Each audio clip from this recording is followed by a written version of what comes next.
Next we'll work on section 5, and section 5 is entirely made from medium weight chipboard. It's listed here on the cutting guide, and it has a main part and then there's an extension that comes off the front side. We're going to work on the main part first, and there's a template. It's on page 6 of 8. And we just need to cut 2 holes and a ridge line.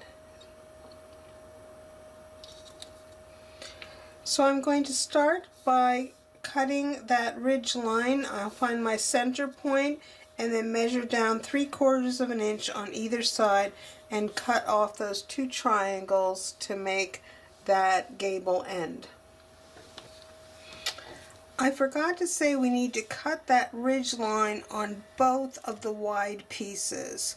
So on both pieces, find the center line and measure down 3/4 of an inch and cut that gable end. And then we'll just put one of these aside because we'll only cutting holes in one of the pieces. Next we'll measure in 1/2 inch on both sides, and also 1/2 inch, and draw a line on each of the gable ends here. Now following this measure line on the side, we'll come up 1 inch, then another inch, then 1/2 inch. And after you do that, this line should end up being the 3 3/8 or very close to it that is marked on the template. So then go ahead and cut out the 2 holes. So that's our prep work for the 2 large sides.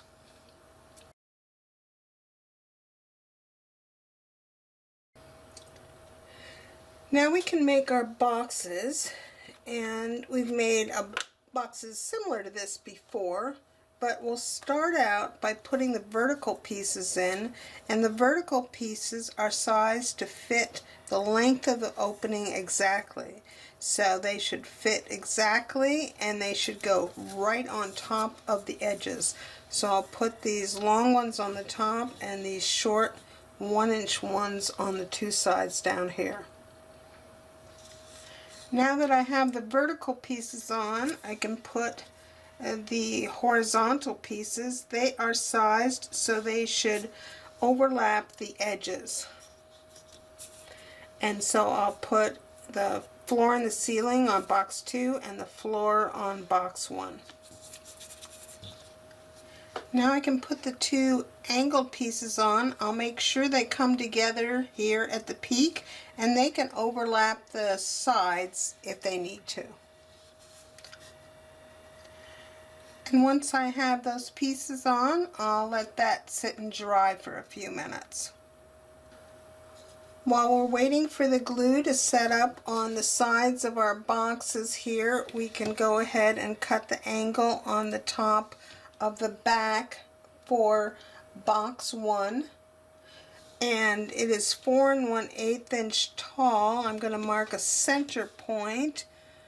It's 3 inches wide, so I'll mark a center point, and then I'm going to mark down 5/8 of an inch from the top. So 5/8 of an inch, and make a tick mark on either side. I have those 3 tick marks, and I'll join them and cut that gable end.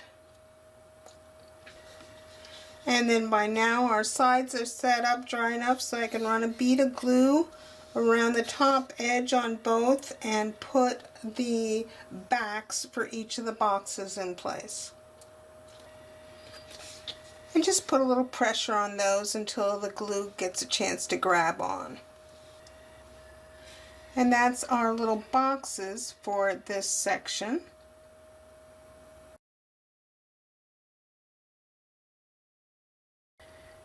Before we join the walls, we of course have to do a little prep work, and we'll add some of our ledger strips. I've cut 2 that are the width of the long sides, that's 3 7/8, and then I've cut 8 that are 1 3/4, 8 at 1 3/4.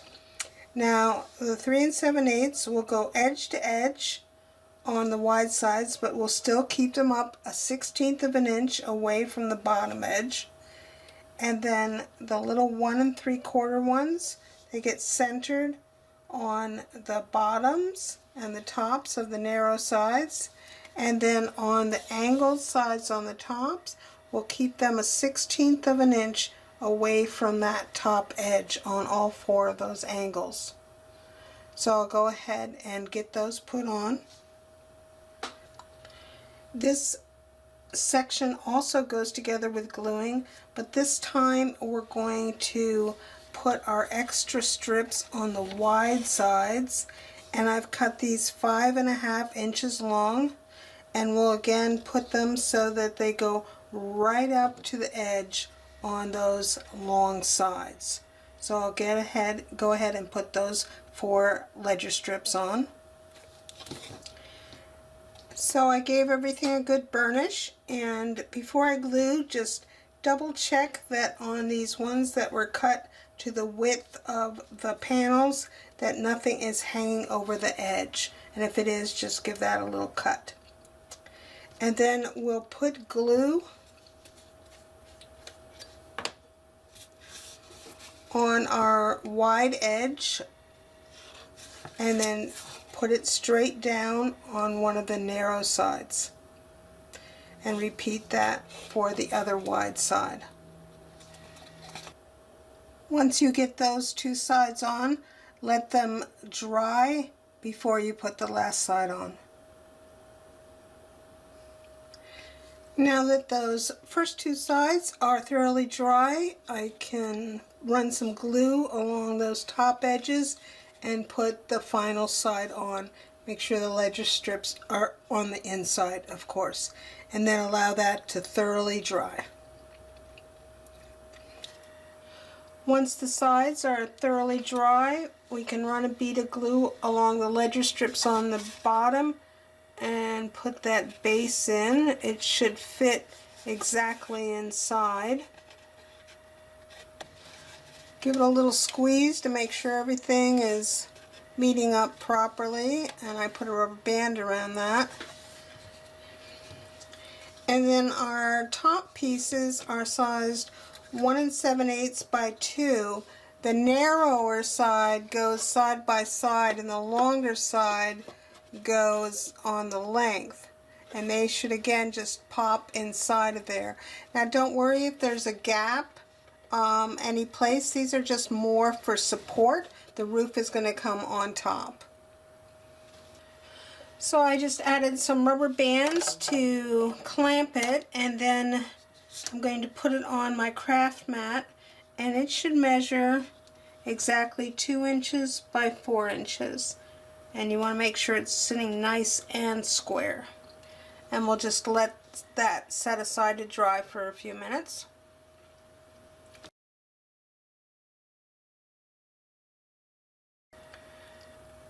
On the outside of section 5 is a piece I'm just calling the extension. It just is kind of a part that sticks out to give a little interest to the house.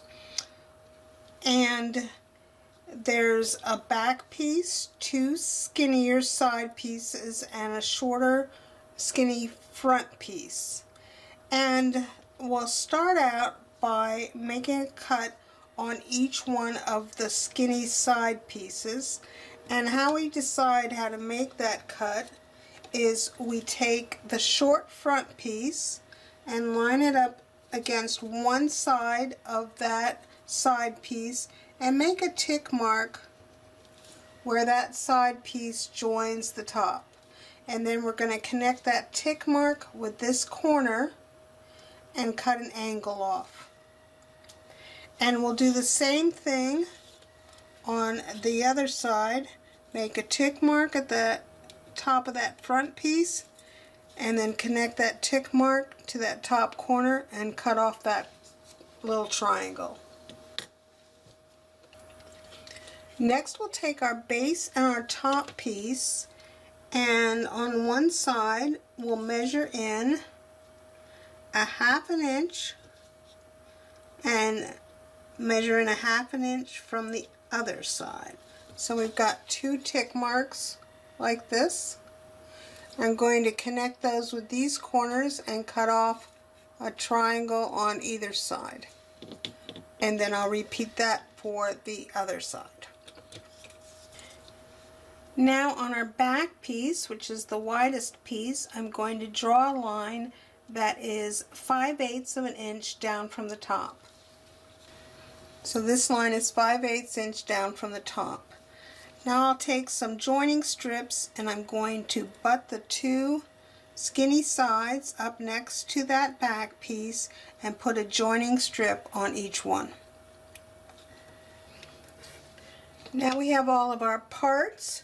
So along the bottom edge, which is the one that doesn't have the slants on it, I'm going to run a bead of glue right along that bottom edge in the middle section and put one of my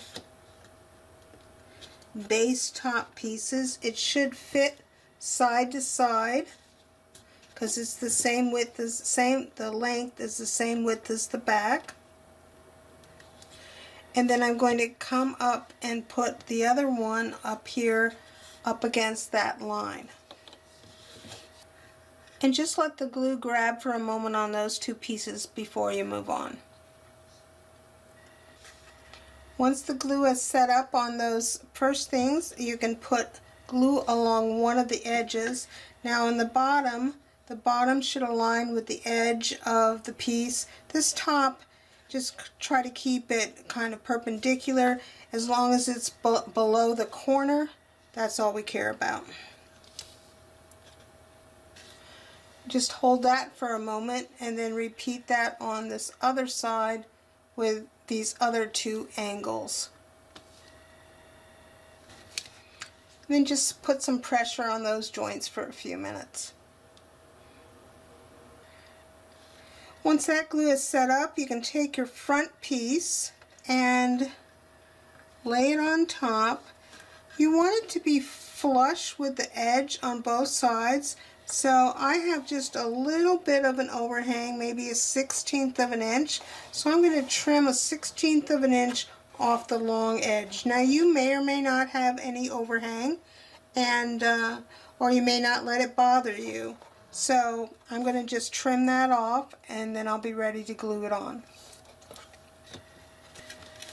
Now before I glue the front on, I've just taken a little scrap piece of ledger strip. I'm going to put it on the inside of this bottom edge, flush with the edge, just to give myself a little more gluing surface there. I think you can see where I put that, just flush against the edge here. And now this piece, the front, I'll run glue along these edges and put it right on top. It should fit nicely side by side and flush with the bottom. And again, just give that a little bit of pressure till the glue grabs on. So that's the construction of section 5. We've got our main piece constructed. We have 2 roofs for later, and here's the extension and an extension roof for later.